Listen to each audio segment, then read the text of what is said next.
The moment I realized my blind date was deaf, my stomach dropped so hard, I thought the entire evening was over before it had even begun. I was standing outside a small cafe in Portland, Oregon, nervously checking my phone when a young woman walked toward me, with a warm smile and a slight wave. Before I could introduce myself, she pointed to her ear, then gently shook her head. A second later, she handed me a small card that read, "Hi, I'm Grace. I'm deaf. I communicate through sign language, lip reading, and writing. Looking forward to meeting you." For a few seconds, I stood frozen. If you believe kindness, hope, compassion, forgiveness, and second chances can change lives, take a moment to like this video, leave a comment, share it with someone you care about, and subscribe to the channel for more heartwarming stories. I'm Nathan, a 32-year-old graphic designer who spent most of his life feeling awkward around people. I had agreed to this blind date after months of encouragement from my older sister. Yet standing there staring at Grace's handwritten introduction, I felt completely unprepared. I didn't know sign language. I didn't know the right words. I didn't know how to avoid making mistakes. But Grace's smile never faded. We entered the cafe together. The evening should have felt uncomfortable. Yet somehow, it didn't. At first, we communicated through notes on our phones. Every question required patience. Every answer took time. What might have been a quick conversation between two strangers became something slower and more intentional.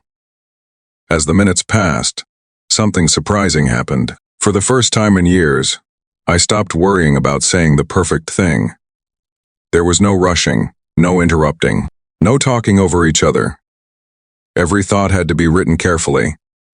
Every message had to be read completely. Grace told me she worked as an elementary school art teacher. She loved hiking, photography, and volunteering at a community center for children with disabilities. I shared stories about my work and my dream of illustrating children's books someday. The more we communicated, the less her deafness seemed like a barrier. Yet beneath her smile, I sensed sadness. Later that evening, while walking along the waterfront beneath glowing city lights, Grace typed a message that changed everything. Several years earlier, she had gradually lost her hearing because of a rare illness. Before that, she had been a singer in her church choir. Music had been her greatest joy. I watched her eyes as she explained how losing her hearing felt like losing part of her identity. Friends drifted away. Relationships ended. Some people treated her like she was broken. The pain behind her words was impossible to miss. For a moment, neither of us typed anything. The river reflected the city lights as silence settled between us. Then Grace wrote something that hit me harder than anything else that night.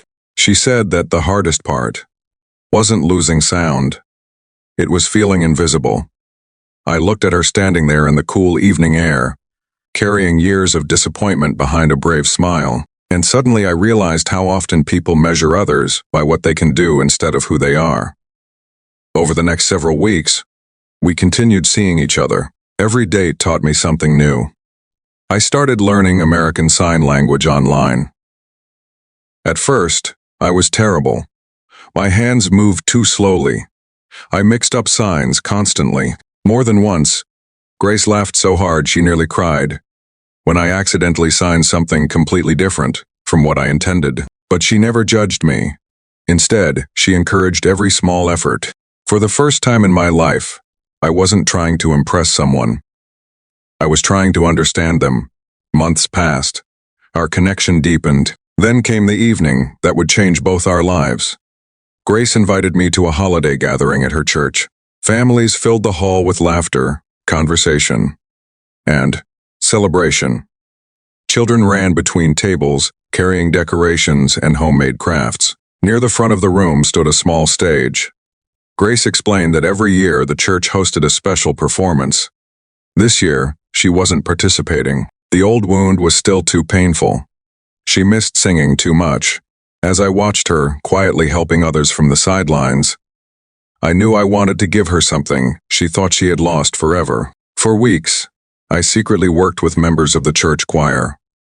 Together, we planned a surprise. When the performance began, the choir stepped onto the stage. But instead of singing immediately, they paused. One by one, every choir member began signing the lyrics. The entire song was performed in both voice and sign language. Grace froze. Her hands covered her mouth. Tears filled her eyes. Then something incredible happened. The choir director stepped down and gently invited her forward. The room remained silent.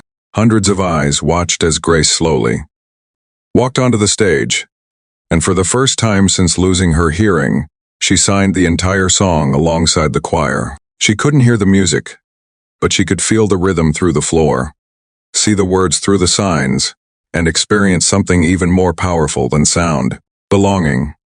If this story has touched your heart so far, please take a moment to support the video. Your likes, comments, and shares help stories of hope reach more people who may need them today. As the final notes faded, the audience rose to their feet. Some were crying. Others were signing applause by raising their hands and waving them in the air. Before we reach the ending, I'd love to hear from you. Have you ever met someone who changed your perspective on life? Share your experience in the comments below. That night, as everyone gathered around Grace, I realized something beautiful. I had gone on a blind date expecting to meet someone new. Instead, I discovered a new way of seeing people. Grace taught me that communication is more than words, connection is more than conversation, and love is not built by hearing someone perfectly. It is built by understanding them completely. A year later, standing in that same church, surrounded by family and friends, Grace and I exchanged vows. Part of the ceremony was spoken aloud. Part of it was signed. Every person in the room understood every word.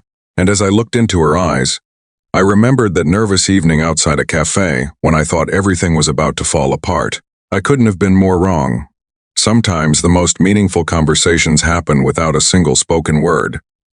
And sometimes the person you least expect to meet becomes the person who teaches you how to truly listen.